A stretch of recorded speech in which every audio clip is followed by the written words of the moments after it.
ताजदारे ख़त्म नबुव्वत, ताजदारे ख़त्म नबुव्वत, ताजदारे ख़त्म नबुव्वत, ताजदारे ख़त्म नबुव्वत। नहीं अर्श फर्श पर ही तेरी अज़मतों के चर्चे, तहे खाक लहद में भी तेरा नाम चल रहा। अल्लाह जल्ला शानहू की हम्दो सना और मुस्तफ़ा जान रहमत सल्लल्लाहु अलैहि वसल्लम की बारगाह बेकस्मना में हदीया क़ीदत पेश करने के बाद अल्लाह ताला का बेहद व बेहिसाब एहसान है कि उसने हमें अपने घर में आने की तौफ़ीक़ अता फरमाई। मुस्तफ़ा जान रहमत सल्लल्लाहु अलैहि वसल्लम ने जब ऐलान नबूवत फरमाया तो उस वक्त मुआशरे की हालत इंतहाई ख़राब थी। जुल्म व जबर आम था, बेहयाई उरूज पर थी, शराब नोशी और जुआ खेलने को सखावत समझा जाता था और लोग गुनाह के कामों से हिचकिचाते नहीं थे। तो जब मुस्तफ़ा जान रहमत सल्लल्लाहु अलैहि वसल्लम ने ऐलान नबूवत फरमाया तो हुज़ूर अलैहिस्सलातु वस्सलाम की तरबियत से मुख्तसर से अरसे में ना सिर्फ ये कि जो कलिमा पढ़ता जाता इस जुल्म सितम के माहौल से दूर हटता जाता, बल्कि उन्होंने ऐसी मिसालें कायम की हैं कि क़यामत तक लोगों के लिए मशाले राह है, क़यामत तक के लोगों के लिए मशाले राह है।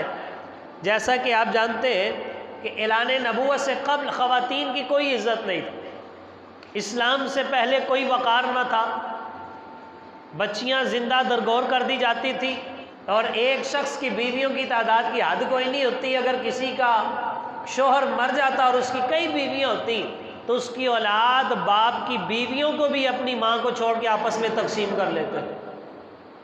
तो जब इस्लाम आया तो इस्लाम ने आकर औरत को जिंदा दफन होने से बचाया। आपने बेटी को रहमत करार दिया और मुस्तफ़ा जान रहमत सल्लल्लाहु अलैहि वसल्लम इरशाद फरमाते हैं कि जब बेटा पैदा होता है तो अल्लाह ताला का एक फ़रिश्ता साथ उतरता है, लेकिन जब बेटी पैदा होती है तो फ़रिश्तों की पूरी जमात आती है। ये बेटी अल्लाह ताला की रहमत है और रहमत जब आती है तो अल्लाह तबारक व तआला का फजल भी आता है। और मुसलमान वो होता है कि जो बेटी की पैदाइश पे नाराज़ नहीं होता बल्कि सजदा शुक्र अदा करता। आज हमारे मुआशरे में कोई अपनी बेटी की मिठाई तकसीम करे ना तो लोग उनको कह रहे होते हैं वो तियां दी भी किसी ने मिठाई तकसीम की थी, हालांकि वो तो अल्लाह की रहमत है, क्यों नहीं मिठाई तकसीम कर सकते। अल्लाह ताला ने अपनी रहमत से नवाजा है तो खुशी का इजहार न करे। तो जब बेटी होती है तो वो रहमत होती है और जब बीवी होती है अल्लाह ताला ने उसे निस्फ ईमान करार दिया। निकाह जो है ये निस्फ ईमान है, वो ईमान की हिफाजत होती है। और हुज़ूर अलैहिस्सलातु वस्सलाम ने अच्छे इंसान के अखलाक को ये करार दिया, फरमाते हैं खैरुकुम li अहलिही, तुम में से बेहतरीन शख्स वो है जो अपनी घरवाली के साथ अच्छा सलूक करता है, जो अपने घर वालों के साथ अच्छा सलूक करता है। वह अना खैरुकुम li अहलिही, और मैं तुम सब से बढ़कर अपने घर वालों से अच्छा सलूक करता हूँ। तो बीवी होती है तो ईमान की मजबूती का ज़रिया होती है, ईमान की हिफाजत होती है। और वो अच्छी बीवी जो है वो दुनिया के अंदर भी इंसान के लिए बाइस रहमत होती है, आखिरत में भी नजात का ज़रिया होती है। और इसी तरह जो बहन है वो भाई की गैरत होती है। तो इस्लाम आया तो इस्लाम ने औरत को इज़्ज़त और वक़ार से नवाजा है।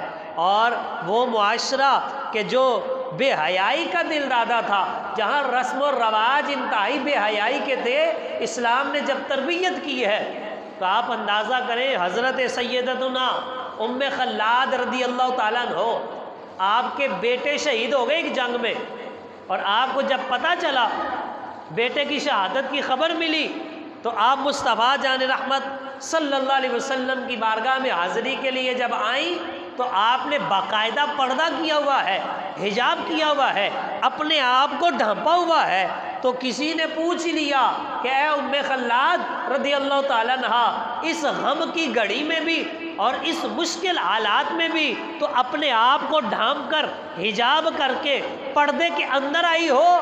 तो उसने आगे से उन्होंने क्या जवाब दिया, क़यामत तक के लिए मीनार नूर है। आप फरमाती हैं मैंने बेटा खोया है, हया नहीं खोई है। मेरा बेटा शहीद हुआ है, मेरी हया नहीं मरी है, इसलिए मैं इस्लाम के तकाज़ों को पूरा करती हूँ। और आज हमारी शादी ब्याह के ऊपर भी हया का जनाजा निकल जाता है, फौतगियों पे भी हया का जनाजा निकल जाता है, मीनार पाकिस्तान जाके भी हया का जनाजा निकल जाता है। और फिर कहते हैं कि यहाँ औरतों के हुकूक नहीं दिए जाते। कहा औरत क्या औरत रही है? औरत का मतलब क्या है? पर्दा, हिजाब।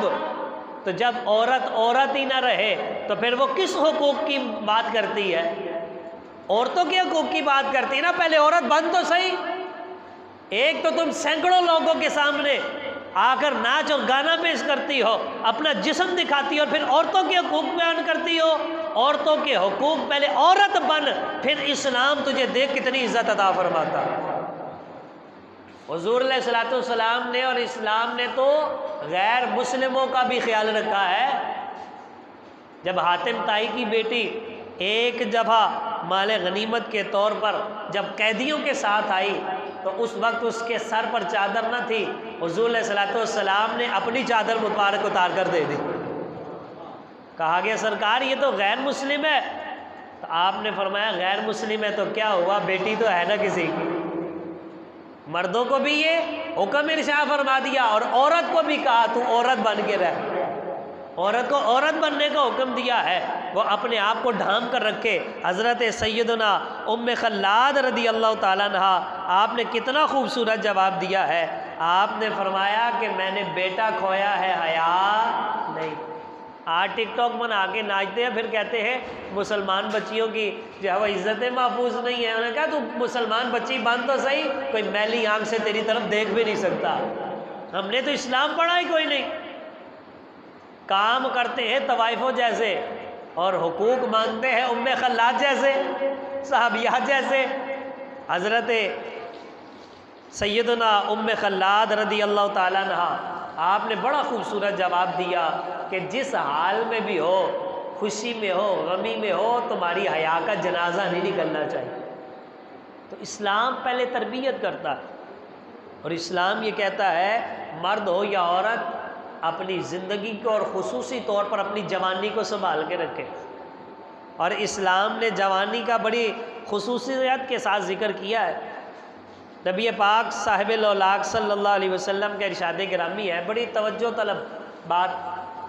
आप फरमाते हैं कि क़यामत के दिन जब इंसान अल्लाह ताला की बारगाह में पेश होगा तो जब तक 5 सवालात के जवाब ना दे दे वो अपने कदम भी नहीं हटाएगा।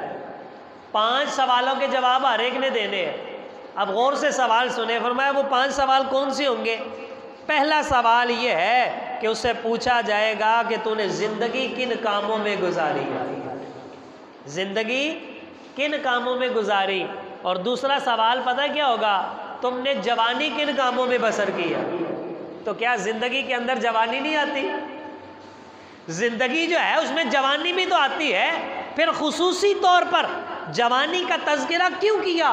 मुहद्दिसीन बयान फरमाते हैं इसकी वजह यह है कि इंसान के अंदर सारी क़ुव्वतें और ताकतें जो इकट्ठी होती हैं वो जवानी में होती है। उस वक्त ताकत का भी ज़ोर होता है, शहवत का भी ज़ोर होता है। उस वक्त जो अपने आप को संभाल लेता है अल्लाह उसको सवाब भी वैसा अता फरमाता है। एक हदीस शरीफ में आता है कि क़यामत वाले दिन कोई साया नहीं होगा सिवाय अल्लाह के अर्श के साए।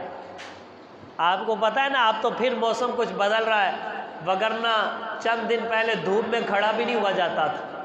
सूरज कितना दूर है, जबकि हशर वाले दिन तो 1.25 नेज़े पर होगा, 1.25 मील के फासले पर होगा।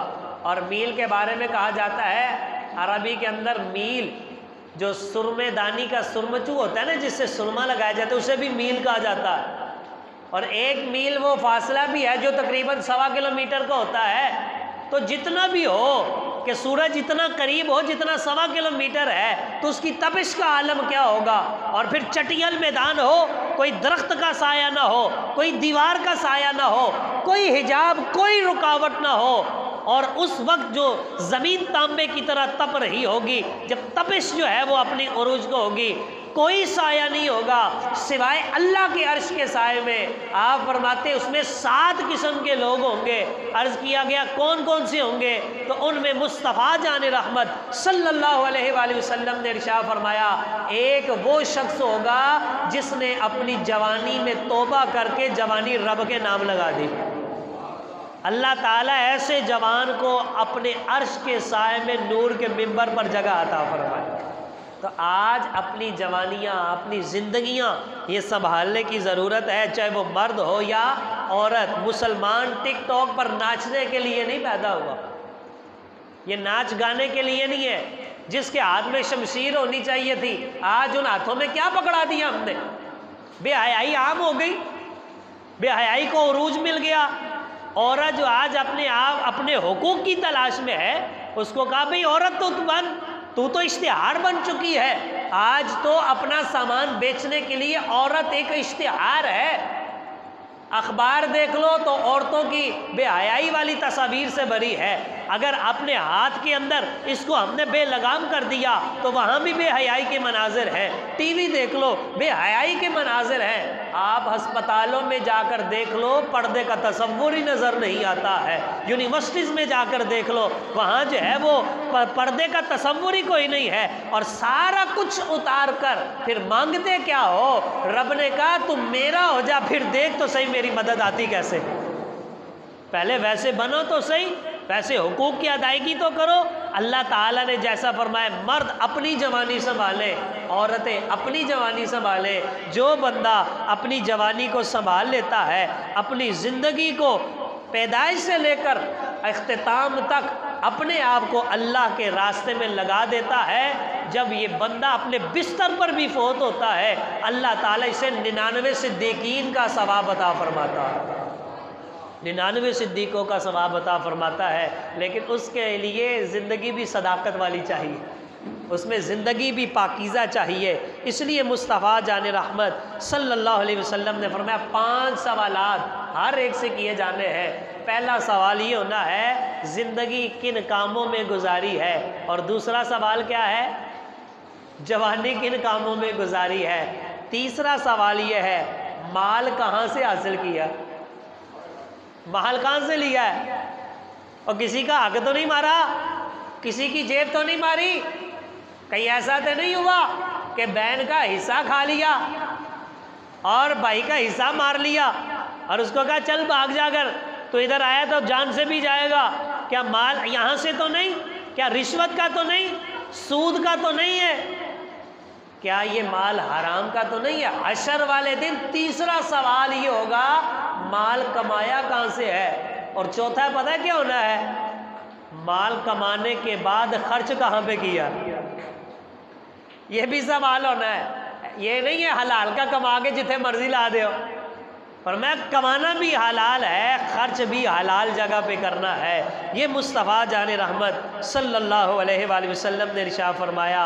और फिर इरशाद फरमाया, ये बताओ कि तुमसे 5वां सवाल ये होगा, अपने इल्म के मुताबिक अमल कितना किया। जो इल्म था उसके मुताबिक कितना अमल किया है। नमाज फ़र्ज़ है, मेरे ख़्याल से ये सबको ही इल्म है, हम इस पर कितना अमल करते हैं। रोज़ा फ़र्ज़ है, जिसको माल दिया ज़कात फ़र्ज़ है। इस तरह की बहुत सी बातें, झूठ बोलना हराम है, सच बोलना रब को राज़ी करना है। जब ये सारी चीज़ें पता है तो इनके मुताबिक कितना अमल किया है, ये सवाल होना है मैदान महशर में। जब तक बंदा इन 5 सवालों के जवाब नहीं देता, वो वहाँ से अपना कदम भी नहीं हटा सकेगा।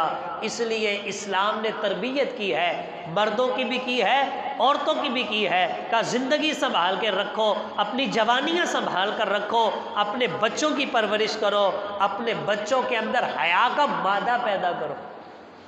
मुस्तफ़ा जान रहमत सल्लल्लाहु अलैहि वसल्लम इरशाद फरमाते हैं, पहले नबियों के कलाम से जो हासिल हुआ है ना, और उनके पहले नबियों के कलाम से जो बात है, वो पता है क्या है? हुज़ूर अलैहिस्सलाम फरमाते हैं कि अगर तेरे पास हया की दौलत नहीं है तो इसके बाद तू जो मर्जी करे, फिर तेरे ऊपर क्या बात है।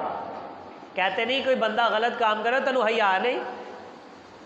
और ये हदीस शरीफ है, जो बंदा हया को खो दे फिर जो मर्जी करे, कि जब हया ही कोई नहीं, शर्म ही कोई नहीं, गुनाहों से बचने के लिए जो सबसे बड़ी दो रुकावटें होती हैं वो हया होती है।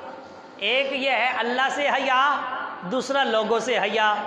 जो लोगों से हया करता है वो लोगों के सामने गुनाह नहीं करता, और जो रब से हया करता है वो तन्हाई में भी गुनाह नहीं करता। ये है तरबियत, ये सिखाया गया है, ये हमारी घुट्टी में शामिल होनी चाहिए। हया हमारे अंदर, हया ये मुसलमान का जेवर है, ये ईमान की जीनत है। जब ये इंसान के अंदर आ जाती है फिर इंसान तन्हाई में भी गुनाह करने से डर जाता है, क्योंकि वो जानता है कि तन्हाई में चार दीवारी के अंदर लोग देखें या ना देखें, मेरा खुदा देख रहा है, मेरा रब देख रहा है, मेरा जो है वो परवरदिगार, मेरा खालिक और मेरा मालिक देख रहा है। यहाँ वही बात आ गई जनाब फारूक आज़म रज़ी अल्लाह ताला अन्हु वाली, कि जब आप रात को गश्त करते हैं तो एक घर के बाहर ठहर जाते हैं, अंदर से आवाज़ आती है, बेटा दूध में पानी मिला दो, बेटा दूध में पानी मिला दो। तो बेटी ये कहती है, अम्मा आपको पता नहीं है अमीरुल मोमिनीन ने दूध में पानी मिलाने से मना किया।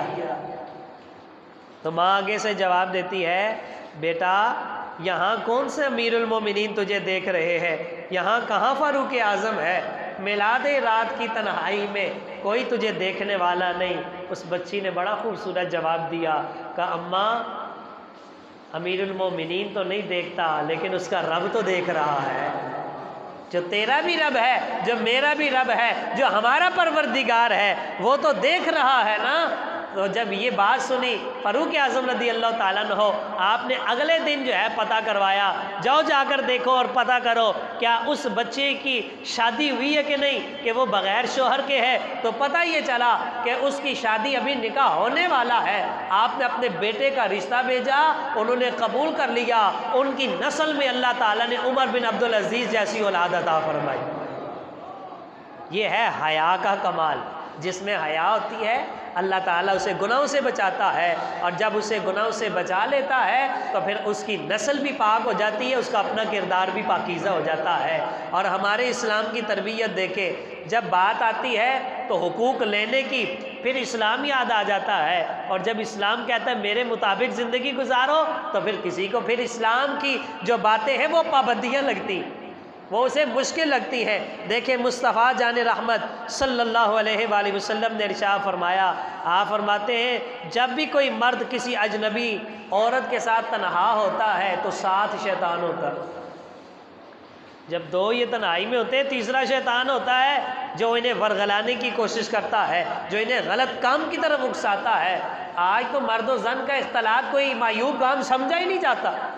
उसको चाहे दोस्ती का नाम दे दे, उसको क्लास फेलो कह ले, उसको जो है वो कह ले कि हम पढ़ने के लिए ग्रुप बनाया है, जो भी किया है हम उसको जो भी नाम दे दें, इस्लाम का उसूल और ज़ाबिता यही है, तन्हाई अजनबी मर्द औरत को इख्तियार नहीं करनी चाहिए। इसीलिए मुस्तफ़ा जान रहमत सल्लल्लाहु अलैहि वसल्लम ने तो यहाँ इरशाद फरमाया, कोई भी मर्द किसी एक तो अजनबी औरत के साथ तन्हाई इख्तियार न करे, और दूसरा ये फरमाया कि कोई भी औरत, जब आपने ये हदीस फरमाई ना अजनबी औरत के साथ तन्हाई इख्तियार न करे, तो आपने फरमाया कोई औरत महरम के बग़ैर शरई तौर पे सफ़र भी ना करे। मर्द गैर महरम से तन्हाई ना करे और औरत अपने महरम के बग़ैर सफ़र ना करे, चाहे वो हज का ही सफ़र क्यों ना हो। आज हमारे हम उम्रे पे जाना हो, हज पे जाना हो, महरम ना ना हो तो महरम बना देते कौन? ट्रैवल एजेंसियों वाले। हालांकि महरम तो वही है ना जिसे रब ने बनाया। ट्रैवल एजेंसी के कहने से तो कोई भाई नहीं ना बनेगा, कोई बाप तो नहीं बनेगा, बाप तो वही है जिसे रब ने बाप बनाया है, वही महरम बनेगा जिसे रब ने बनाया है। तो जब हुजूर ने ये इरशाद फरमाया तो ये इरशाद सुनते ही एक सहाबी ने अर्ज़ किया, या रसूल अल्लाह सल्लल्लाहु अलैहि वसल्लम फ़लाँ इलाके में ग़ज़वा के लिए मुजाहिदीन जा रहे हैं, और उन मुजाहिदीन की लिस्ट में मेरा नाम भी है, और दूसरी तरफ मेरी बीवी ने सफ़र हज इख्तियार कर लिया है, तो हुजूर अब आप इरशाद फरमाए मैं हज पे जाऊं उसके साथ या जिहाद करूं? मेरा नाम मुजाहिदीन के साथ है और वो गज़वा होने वाला है, मैंने वहाँ जाना है, और बीवी हज के लिए रवाना हो गई, और आपका इरशाद गिरामी तो अब मेरे सामने आया है। आप इरशाद फरमाते कोई औरत बग़ैर महरम के सफ़र हज जो है वो शरई तौर पर जो है कोई सफ़र नहीं करेगी, तो हुजूर वो हज के सफ़र है, अब मैं क्या करूँ? तो हुजूर ने फरमाया तू गज़वे को छोड़, तो अपनी बीवी के साथ हज पर जा। आपने उसे सफ़रे हज पर जाने का हुक्म इरशाद फरमाया, और आप अंदाज़ा करें आपने जिहाद जैसे अजीम काम से और उस सब से उसका नाम फहरिस्त से निकाल कर उसका नाम जो है वो हाजियों वाले फहरिस्त में डलवा कर कहा तो उसके साथ जा। तो आप अंदाज़ा करें फिर मीनार पाकिस्तान में दोस्तों के साथ जाके टिकटॉक बनाना और फिर इस्लामी हुकूक मांगना, क्या ये शर्म नहीं आती?